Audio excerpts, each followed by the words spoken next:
सोने का अंडा देने वाली मुर्गी। एक गांव में एक किसान अपनी पत्नी के साथ रहता था। उनका एक छोटा सा खेत था जहां वे दिन भर परिश्रम किया करते थे। किंतु कठोर परिश्रम के उपरांत भी कृषि से प्राप्त आमदनी उनके जीवन यापन हेतु पर्याप्त नहीं थी और वे निर्धनता का जीवन व्यतीत करने हेतु विवश थे। एक दिन किसान बाजार से कुछ मुर्गियां खरीद लाया। वो मुर्गियों के अंडे बेचकर पैसे कमाना चाहता था। अपनी पत्नी के साथ मिलकर उसने घर के आंगन में एक छोटा सा दरबा बनाया और मुर्गियों को उसमें रख दिया। सुबह होने पर जब उन्होंने दरबे में झांक कर देखा तो आश्चर्यचकित रह गए। वहां एक सोने का अंडा पड़ा हुआ था। किसान सोने के अंडे को बेचकर अच्छे पैसे मिल गए।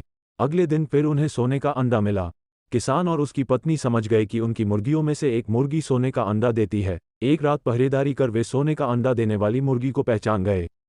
उसके बाद से वे उसका खास ख्याल रखने लगे। वो मुर्गी उन्हें रोज सोने का अंडा देती, जिसे बेचकर किसान कुछ ही महीनों में धनवान हो गया। किसान अपने जीवन से संतुष्ट था, किंतु उसकी पत्नी लालची थी।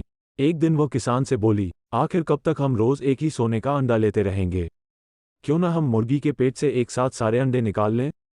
फिर हम उन्हें बेचकर एक बार में इतने धनवान हो जाएंगे कि हमें काम करने की जरूरत ही नहीं रहेगी। पत्नी की बात सुनकर किसान के मन में भी लालच आ गया। वो बाजार गया और वहां से एक बड़ा चाकू खरीद लाया। रात में अपनी पत्नी के साथ वो मुर्गियों के दड़बे में गया और सोने का अंडा देने वाली मुर्गी को पकड़कर उसका पेट चीर दिया। किंतु मुर्गी के पेट में सोने के अंडे नहीं थे। किसान और उसकी पत्नी अपनी गलती पर पछताने लगे। अधिक सोने के अंडों के लालच में पड़कर वे रोज मिलने वाले एक सोने के अंडे से भी हाथ धो बैठे थे। इस वीडियो से हमें ये सीख मिलती है कि ज़्यादा लालच नहीं करना चाहिए, क्योंकि लालच बुरी बला है।